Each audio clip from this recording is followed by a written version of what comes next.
आम्हाला शिवसेना मिळाली तेव्हा उद्धव ठाकरेंनी पत्राद्वारे 50 कोटी मागितले, असा एकनाथ शिंदे यांनी गौप्यस्फोट केला।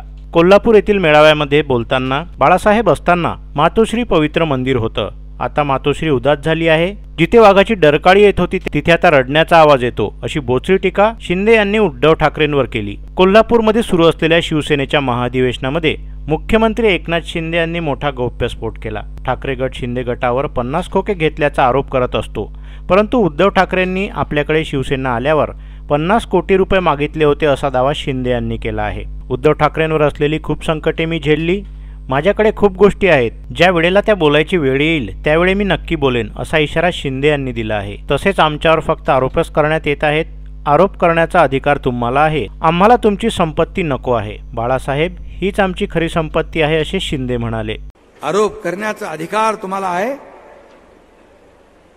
तुम्ही 50 खोके हे सगळे लोक, हे सगळे बसलेले आहेत। निलमताई इकडे भाऊ आहेत, गजा भाऊ आहेत, सर्व सिनियर लोक आहेत, मंत्री आहेत, सर्व नेते आहेत।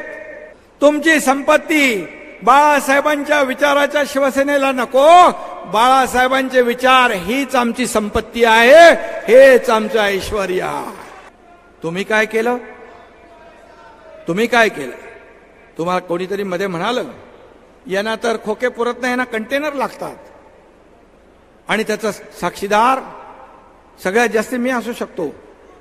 काय गुलाबराव, केसरकरा नाही माहित आहे, तानाजीराव नाही माहित आहे, सगळ्यांना माहित आहे। आणि म्हणून उदय सामंत इकडे आहे, परंतु आज एकदा जेव्हा शिवसेना मिळाल्यानंतर, धनुष्यबाण मिळाल्यानंतर एक पत्र आलं समोरून की शिवसेनाच्या खात्यातले 50 कोटी रुपये आम्हाला पाहिजेत, ते आम्हाला द्यावे। मला आशिष कुलकर्णी आणि सचिनने सांगितलं, किरणने सांगितलं, मी एका क्षणाचाही विलंब लावला नाही। मी म्हणालो यांना बाळासाहेब नकोत, बाळासाहेबांचे विचार नकोत, यांना फक्त पैसे पाहिजे, 50 कोटी तातडीने देऊन टाका। 50 कोटी रुपये तातडीने दिले। 50 खोक्यांचा आरोप करणारे तुम्ही 50 खोके मागताना जरा जनाची नाही तर मनाची तरी काय ते वाटली पाहिजे होती। कसले आरोप करतायत रोज? अरे तुमच्यावरचे आलेली संकट या एकनाथ शिंदेने छातीवर घेतली आहेत। खूप माझ्याकडे आहे, बऱ्याचशा गोष्टी, काही बोलायची वेळ येईल तेव्हा मी नक्की बोलेन। आज काय झालंय? मातोश्री बाळासाहेब असताना मातोश्री हे पवित्र मंदिर होतं, त्याचं आता काय झालंय? उदास हवेली झालेली आहे। काय आहे तिथे?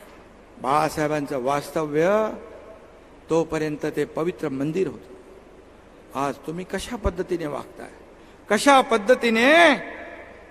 वागताय? जिथून वाघाची डरकाळी फुटायची तिथून आता रडगाण्याचा आवाज येतो, शिव्या शाप देण्याचा आवाज येतो, दुसरं काही नाही।